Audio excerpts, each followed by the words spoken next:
Dok, dok, gaskeun dok, dok, dok.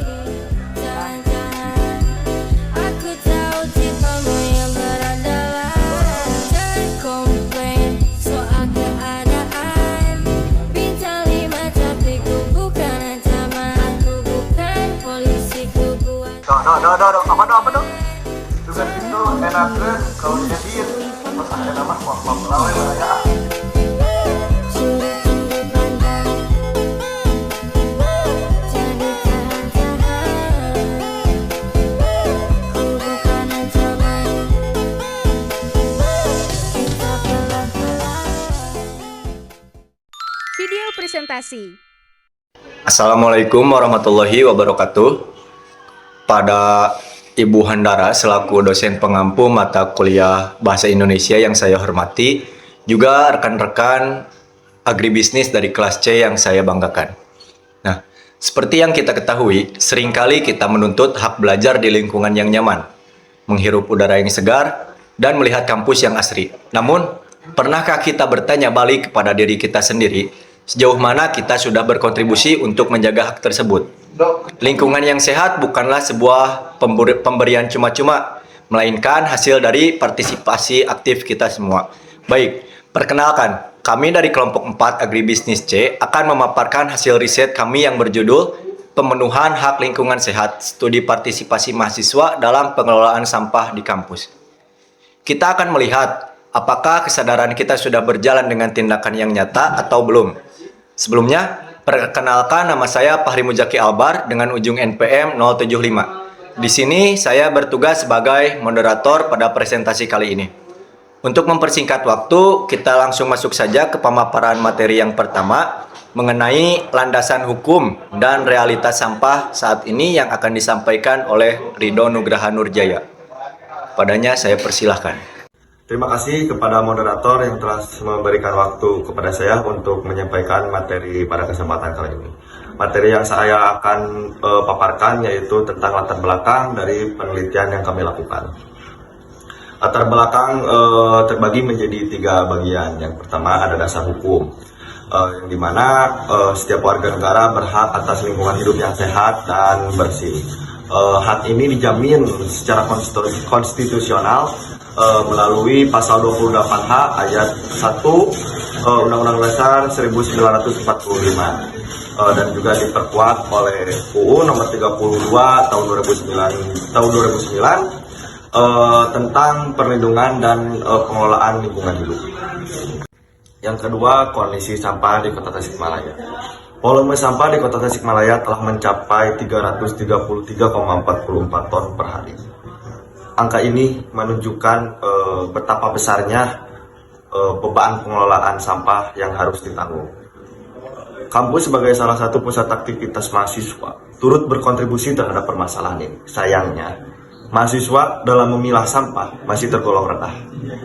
Yang ketiga, kesenjangan antara kesadaran dan tindakan. Meskipun mahasiswa kesadarannya sudah mulai meningkat terhadap isu lingkungan yang sehat, namun implementasi di lapangan masih sangat rendah. Hal ini tercermin dari kebiasaan yang tidak memilah sampah antara sampah organik dan anorganik, serta tingginya konsumsi plastik sekali pakai di lingkungan kampus. Sekian dari saya kembalikan kepada moderator. Terima kasih Ridho Nugraha atas pemaparan materinya. Berdasarkan fakta-fakta yang cukup memprihatinkan tadi, tentu akan muncul pertanyaan besar mengenai bagaimana kondisi sebenarnya di kampus kita. Untuk memperjelas apa yang ingin kita tuju dalam riset ini, silahkan kepada Azahra untuk menyampaikan rumusan masalah dan tujuan penelitian ini. Kepadanya saya persilahkan. Baik, sebelumnya terima kasih kepada moderator. Perkenalkan, saya Azahra Putri dengan ujung NPM 067. Di sini saya akan menjelaskan tentang rumusan masalah dan tujuan. Dari 3 rumusan masalah yang diteliti, yaitu yang pertama, bagaimana kondisi pengelolaan sampah di lingkungan kampus. Yang kedua, bagaimana tingkat dan bentuk partisipasi mahasiswa dalam pengelolaan sampah. Dan yang ketiga, itu bagaimana partisipasi mahasiswa juga dalam berkontribusi terhadap pemenuhan hak atas lingkungan hidup yang sehat. Dari ketiga rumusan masalah ini, saling berkaitan dengan tujuan, yang dimana kondisi pengelolaan sampah yang lebih optimal mencerminkan bahwa hak mahasiswa atas lingkungan sehat ini belum terpenuhi, dan tingkat partisipasi mahasiswa menjadi faktor penentu apakah kondisi itu bisa diperbaiki. Sekian, terima kasih. Baik, terima kasih Azahra atas pemaparan materinya. Nah, setelah kita tahu tujuannya, sekarang pertanyaannya bagaimana sih cara kami mengukur partisipasi mahasiswa dan apa hasil yang kami temukan dalam riset ini. Nah, untuk materi mengenai metode penelitian dan hasil survei ini akan disampaikan oleh Alia Nurmala. Kepadanya saya persilahkan. Terima kasih kepada moderator atas waktu dan layarnya. Sebelumnya, perkenalkan saya Alia Nurmala dengan ujung NPM 090. Di sini saya akan menjelaskan tentang metode penelitian yang kami gunakan dalam penelitian kali ini. Sekaligus saya juga akan memaparkan hasil dari data kuantitatif yang kami dapatkan. Yang pertama, saya akan menjelaskan terkait metode penelitian yang kami gunakan dalam penelitian kali ini. Untuk pendekatannya sendiri, kami menggunakan mixed method, yang mana data kuantitatif ini kami gunakan penyebaran angket dengan total yang didapat itu ada 31 responden, dan untuk data kualitatifnya sendiri itu kami menggunakan metode wawancara secara langsung ataupun via online dengan hasil yang didapat itu ada di 8 informan.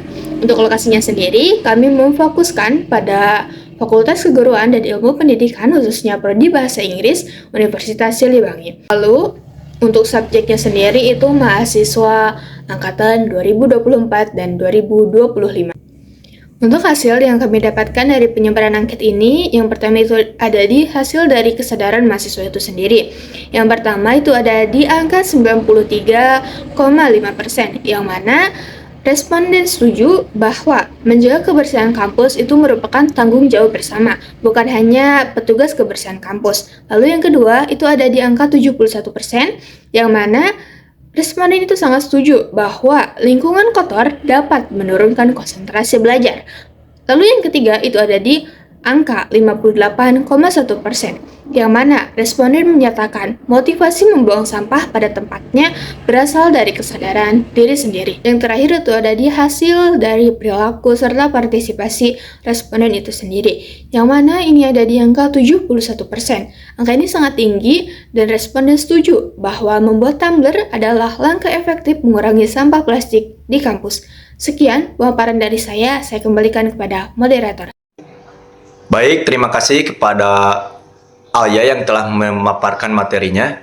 Nah, berdasarkan data angka tadi, itu menunjukkan kesadaran yang tinggi, tapi angka terkadang tidak bisa menceritakan kendala lapangan.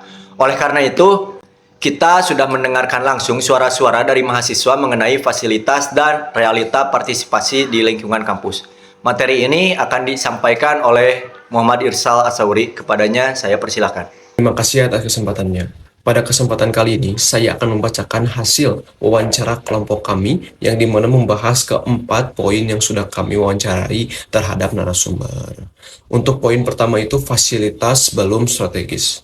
Menurut Sahla Alhana, tempat sampah sudah ada, tetapi posisinya itu kurang strategis. Yang dimana ketika momen malas untuk berjalan jauh membuang sampah, kita sebagai mahasiswa itu membuang sembarangan tempat. Lalu untuk poin kedua itu kesadaran masih belum merata. Menurut Ajmi Nawroh, partisipasi mahasiswa dalam kebersihan mungkin hanya 20%. Memang kampus sudah bersih oleh petugas, tetapi di dalam mahasiswa itu, dalam lingkup mahasiswa itu masih belum aware terhadap sampah. Nah, untuk ketiga, dominasi sampah plastik. Menurut Tidan Febriansah, area depan Gor Masyudi dan juga Taman Geografis, sampah yang paling dominan itu adalah kemasan ataupun plastik sekali pakai. Nah, untuk poin terakhir, peran himpunan.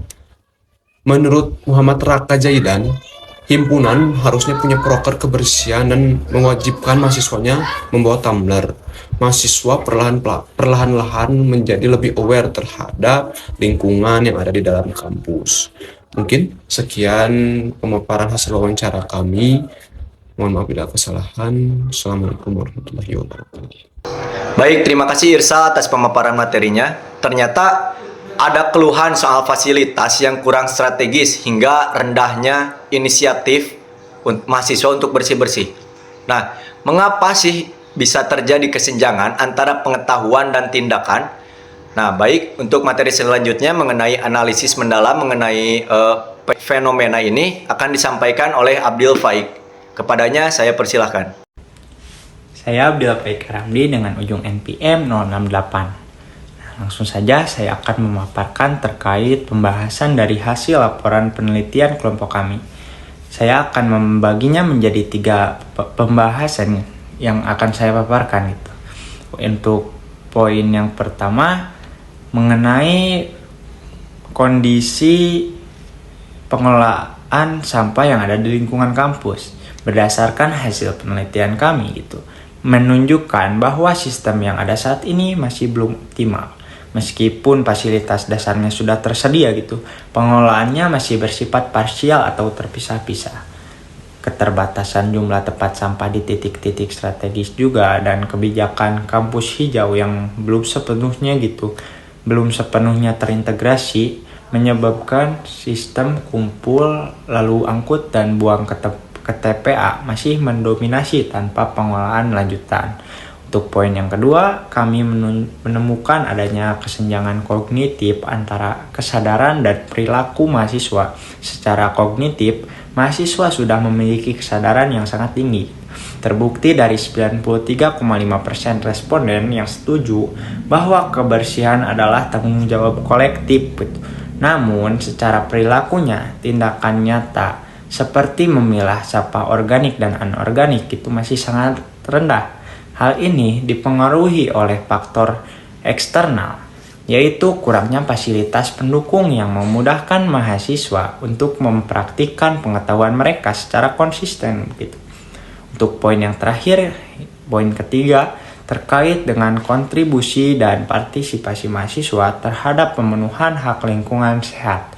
Nah, berdasarkan pasal 28H Undang-Undang Dasar 1945, lingkungan yang sehat adalah hak asasi. Temuan kami menegaskan gitu bahwa partisipasi aktif mahasiswa adalah kunci. Lingkungan kampus yang bersih bukan hanya soal estetika saja, tetapi prasyarat kenyamanan akademik. Ketika mahasiswa aktif mengelola sampah, mereka juga secara langsung berkontribusi pada pemenuhan hak asasi seluruh civitas akademika untuk belajar di lingkungan kampus yang nyaman, bersih, dan sehat. Gitu. Sekian dari saya. Terima kasih kepada Abdil atas pembahasannya. Baik, sebagai kesimpulan dari seluruh rangkaian riset ini, saya akan menyampaikan poin-poin akhir sekaligus rekomendasi bagi kita semua. Nah, meskipun mahasiswa memiliki tingkat kesadaran kolektif yang sangat tinggi terhadap pentingnya lingkungan saat ini, hal ini belum diiringi dengan tindakan nyata yang konsisten karena masih rendahnya inisiatif dalam memilah sampah dan tingginya konsumsi plastik sekali pakai.